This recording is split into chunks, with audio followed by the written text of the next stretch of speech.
Assalamualaikum warahmatullahi wabarakatuh. Hello students, nice to meet you again. Welcome back to poetry class. Our title today, word choice and word order. Even if Samuel Johnson's famous dictionary of 1755 had been as thick as Webster's unabridged, an 18th century poet searching through it for words to use would have had a narrower choice. Do you know the meaning of this passage? Yes, dictionary. Samuel Johnson is a writer of dictionary in 1755, and his dictionary is very thick, like Webster's unabridged. As you know that Webster is the most or the thickest dictionary in the world. But Samuel Johnson also has such kind of dictionary. So the dictionary is very complete.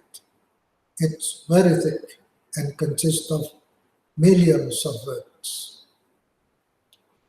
For in English literature of the neoclassical period or Augustan age, that period from about 1660 into the late 18th century, many poets subscribed to a belief in poetic diction, a system of words, said Dr. Johnson, refined from the grossness of domestic use.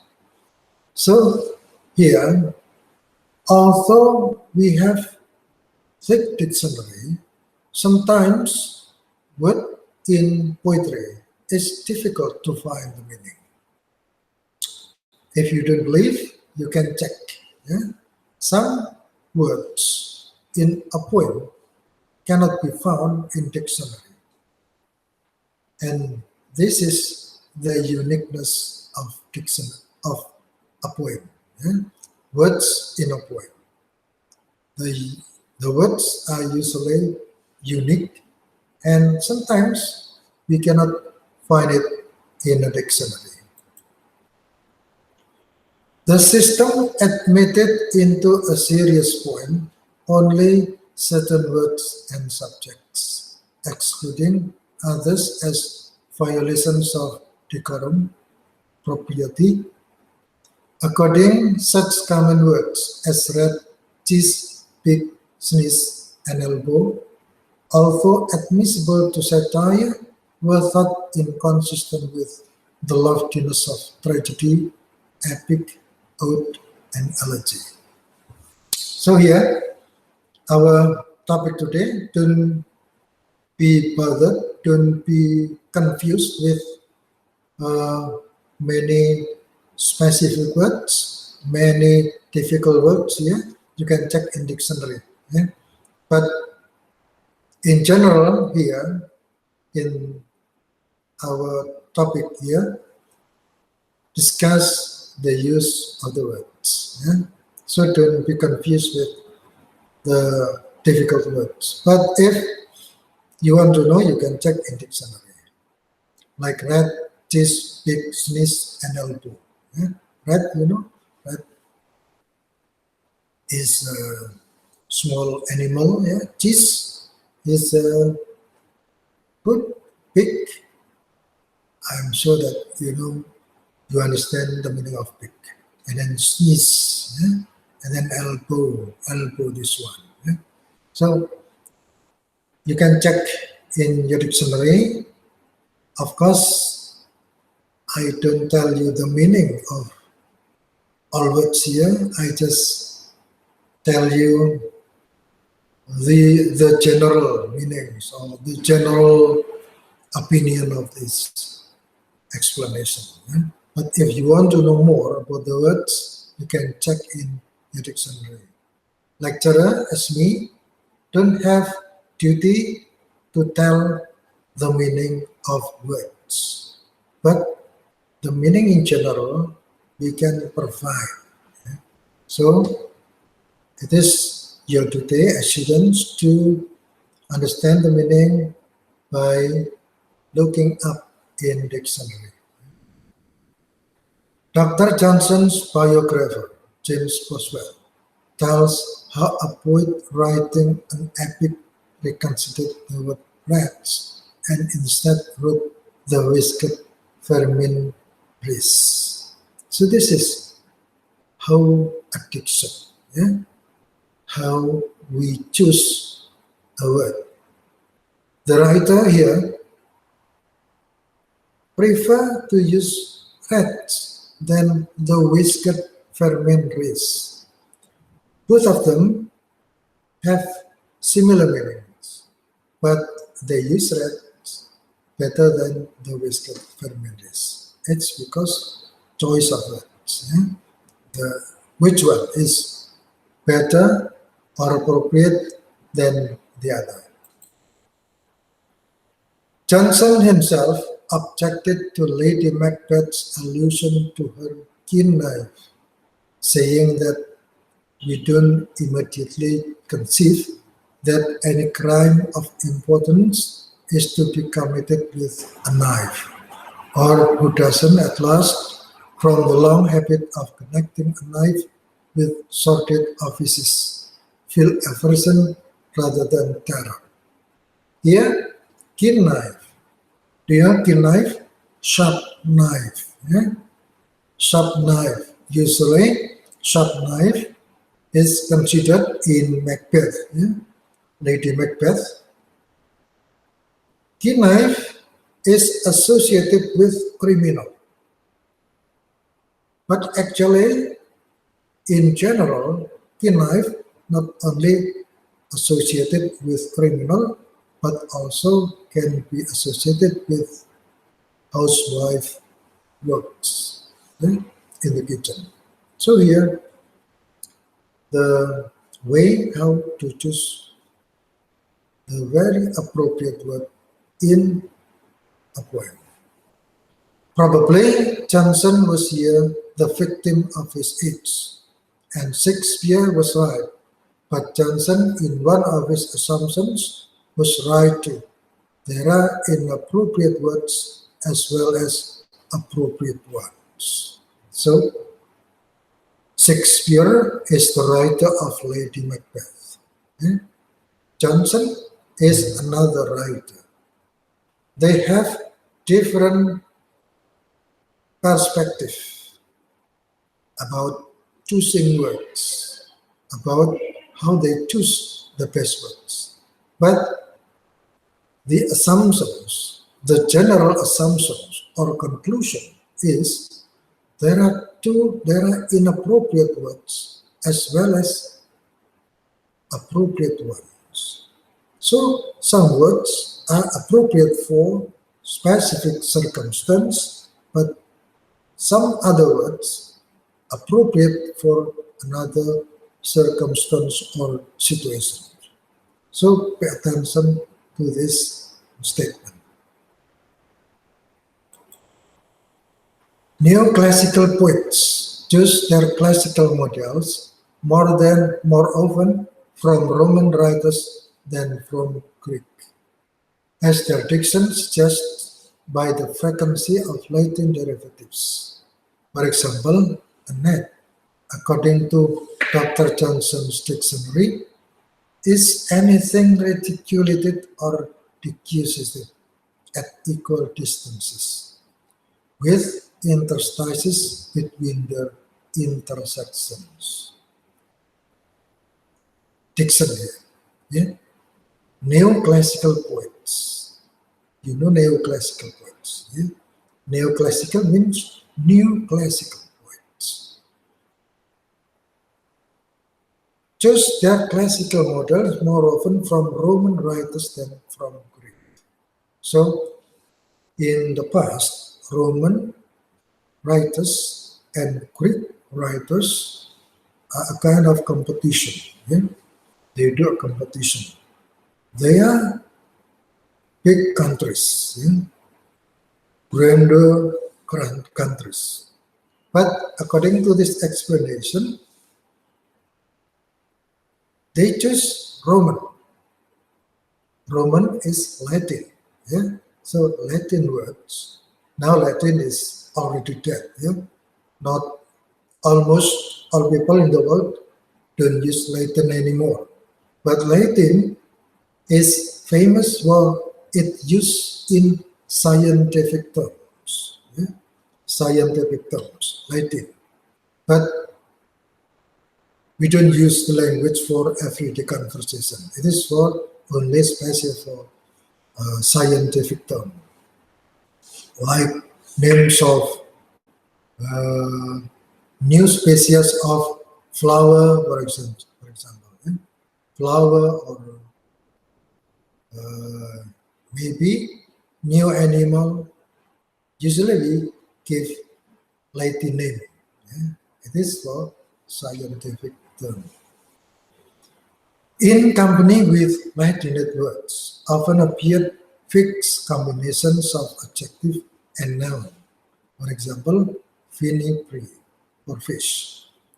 Poetic names, a song to a lady named Molly might rechristen her Parthenia, and allusions to classical mythology. Neoclassical poetic diction was evidently being abused when, instead of saying uncork the bottle, a poet could write, apply thine engine to the spongy door, set Bacchus, etc. Here, in Latin words, sometimes there are combination of adjective and noun, like fini praying, then becomes fish. Then it also refers to allusions to classical mythology. Yeah? Do you know classical mythology? Mythology in the past. Yeah? Allusions, we refer some happening to another happenings. That is allusions. You have to remember the meaning of allusions. Neoclassical poetic diction was evidently being abused when, instead of saying uncork the bottle, a poet could write, etc. Yeah? Uncork the bottle, open the bottle. Yeah? We open the bottle, but instead of saying that, a poet write, apply thine engine to the spongy door, set Bacchus, etc. So the meaning will be more associable. Yeah? It can make the readers associate to something beyond our understanding, to something maybe far from reality. That's the meaning of choice of words. What is we call it? The power, yeah? The power of words here. In some bad lines ridiculed by Alexander Pope in Peribatos, or The Art of Singing in Poetry. Not all poetic diction is excess package. Do you know the meaning of excess package? Excessive. Yeah? Excessive means like hyperbole. Hyperbole. Yeah? It's too far. Yeah? Not all poetic diction is too far from the real meaning. Excess package. To a reader who know firsthand both Living Ship and the pastoral poems of Virgil, as most readers nowadays do, such a fixed phrase as the Fleisicae, which seems stilted to us, can fit pleasurable associations. But Fleisicae was more than a hyphalutin way of seeing ship, as one scholar has pointed out. When they wished, our poets could see ship as clearly and as often as anybody else. So here, in the past, ship is very well known for pastoral poems. pastoral poems. You know pastoral poems? Poems that tells about someone who brings it in a very wide area. That is story about person, yeah, who take care of the sheep. On the day, the fleecy cat, the word fleecy cat is very famous at the time. According to this explanation, the word fleecy cat nowadays is not popular as that in that time, in the past, yeah? When pastoral poems are very famous at that time. In the first place, fleecy drew attention to wool and demanded the appropriate visual image of sheep. For oral imagery, the poets would refer to the bleating kine. It all depended upon what was happening in the poem. So, you know wool. Yeah? Wool is in the skin of the sheep. Yeah? Usually, we will use for our cloth. In the first place, fleecy drew attention to wool. And wool, you know wool? Yeah, this hair in the skin of sheep, and demanded the appropriate visual image of sheep. If we see a sheep, visual image, it is visual image. Yeah, visual image is image that we can see. We can see with our eyes. Oral imagery, the poets would refer to the bleating kine. It all depended upon what was happening in the poem. So all imagery, all dictions, all words has to support the poem. What was happening in the poem? So the poem will be more powerful, yeah, more meaningful. Other poets have found some special kind of poetic language valuable. Old English poets with their standard figures of speech. Will wrote for the sea, raingiver for a ruler, markers of folk ballads who, no less than neoclassics, love fixed epithet noun combinations. Milk, white steed, blood, red wine, still driving men. And Edmund Spenser, whose example made popular the adjective ending with Y, fleecy, grassy, milky. So here, please pay attention. Old English word, old English poets, they like to use standard figures of speech. Standard figures of speech, for example, will wrote. Will wrote, we say will wrote if we want to say see. Yeah? You know that whale is a very big fish in the sea, and we will find it in a river. Yeah? So whale root refer to sea. Rain giver refer to a ruler. So this is standard figures of speech of Old English words at that time. Yeah? And also fixed epithet noun combinations like this one. Milk, white steed, blood, red wine, still driving man. So this is specific figures of speech at neoclassical time. When Wordsworth, in his preface to Lyrical Ballads, asserted that the language really spoken by men, especially by humble rustics, is plainer and more emphatic, and conveys elementary feelings in a state of greater simplicity. He was, in fact, advocating a new poetic diction.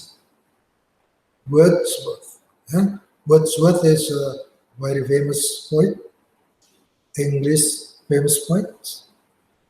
And he said at the time, the language really spoken by men. So Wordsworth like to say something common, the language really spoken by men, especially by humble rustics. Do you know the meaning of humble rustics? Yeah, the people, yeah, the common people, is plainer and more emphatic. Plainer and more emphatic. They emphasize words with their own way, yeah? And conveys elementary feelings. Elementary feelings, our feelings, very uh, basic feelings, elementary feelings, basic feelings of everyone in a state of greater simplicity. Greater simplicity, they use the poet Wordsworth use simplicity, simple words, simple statement of rustic, humble rustics, of common people. He was in fact advocating a new poetic diction. So Wordsworth actually want to introduce new poetic diction at that time, that the language really spoken by men, especially by humble rustics, is plainer and more emphatic and conveys elementary feelings in a state of greater simplicity, is his way of making new poetic diction. Different from other poets. Wordsworth's ideas invited freshness into English poetry, and by admitting words that neoclassical poets would have called low, his poor old Anglo swell helped rid poets of the fear of being thought foolish for mentioning a commonplace. So here, Wordsworth as a very famous poet at that time, introduced using simplicity, using simple words, using freshness into English poetry. And this kind of words, according to neoclassical poets, are low language. So according to neoclassical poets, what Wordsworth say is low language. But actually, by saying that statement, Wordsworth want to say that there is no language, there is no low language and high language. For them, for poetry, they are similar, especially how to give specific impression to the reader. This theory of the superiority of rural diction was, as Coleridge pointed out, hard to adhere to and in practice. Wordsworth was occasionally to write a language as Latinate and certified as these lines on yew trees, huge trunks, and its particular trunk growth of intertwisted fibrous serpentine, upwelling and inveterately inconvolute. This is according to Wordsworth's simplicity is powerful, but sometimes he also use Latinate words like this one, this point. It is only an example. Don't be confused with this kind of very specific kinds of expression. Language, so Latin it sounds pedantic to us, especially the phrase inveterately convulsed. In fact, some poets, notably Jared Manley Hopkins, have subscribed to the view that English words derived from Anglo-Saxon or English, Old English, have more force and flavor than their Latin equivalents. Here, Gerard Manley Hopkins, another poet, say that Anglo-Saxon, Old English, become more powerful than other language, than Latin language, according to Jared Manley Hopkins. So it is only opinions from poets. Which one are powerful? Some say here, Wordsworth say that simple language is powerful.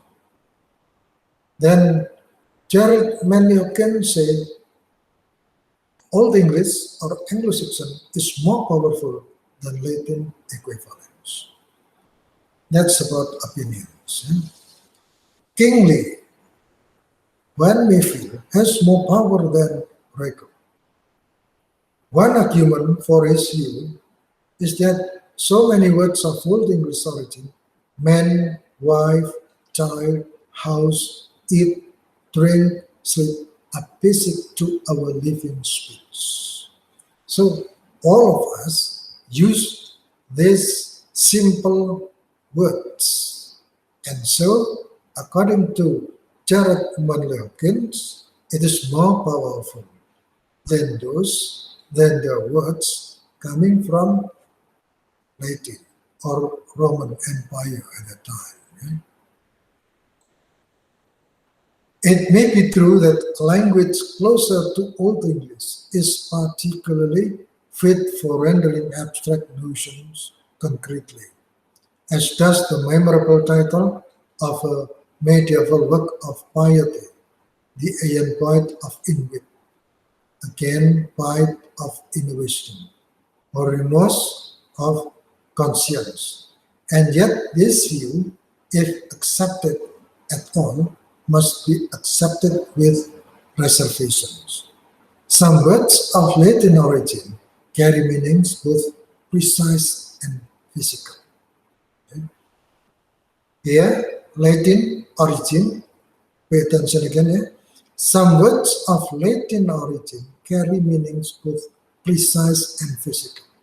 So here, as I told you before, that Latin words are used for scientific terms, for names of vegetables, for names of flowers, for names of trees in general, or maybe some species, some new species of animal.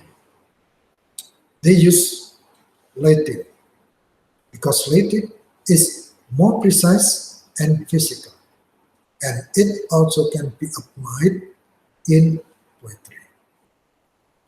In the King James Bible is the admonition, see then that you walk circumspectly, not as fools, but as wise. Ephesians 5:15. To the circumspect, a word from two Latin roots meaning to look and around, is to the watchful on all sides, a meaning altogether lost in modernized wording of the passage once printed on a subway poster for a Bible society. Be careful how you live, not thoughtlessly, but thoughtfully. It is a quotation from Bible. How we use specific words, choice of words. Again, choice of words is important here. The example in Bible society, be careful how you live, not thoughtlessly, but thoughtfully. So we have to think before we do something. It's important in our life. When E. Cummings begins a poem, Mr. Yusniden Bisus by concerning question arti, we recognize another kind of diction available to poetry. Falkit, speech not much affected by schooling. Handbooks of grammar sometimes distinguish various levels of diction. A shot of letter is imagined on whose hands words, phrases, and sentences may be ranked in an ascending order of formality, from the curses of an illiterate heart to the commencement day address of a doctor of divinity. E. Cummings. E. Cummings is another reputable poet. She writes a poem like this. I want to inform you that all of Cummings' poems don't use capital letter. E. Cummings always use small letter, not capital letter, in all conditions. And here, we recognize another kind of diction available to poetry, Falkit. Falkit, what is Falkit? Speech not much affected by schooling. Falkit is spoken by those illiterate people who don't go to school. So their speaking harsh. Falkit. Speaking from, as we know, humble rustic, from ordinary people. Handbooks of grammar sometimes distinguish various levels of diction. Levels of diction. Level of diction, diction from the very low until the high. A sort of ladder is imagined on whose ranks words, phrases, and sentences may be ranked. Ranked from the very low to the very high, in ascending order of formality, from the curses of an illiterate thought, from the very low to the commencement day address of a doctor of divinity, to the very high language. That's from the curses of an illiterate thought, I mean the very low language, to the commencement day address of a doctor of divinity, to the very highest level of language. Talking about levels of diction, we will say it later. So please remember that here, Falkit, and then what else? Levels of diction. For level of diction, we will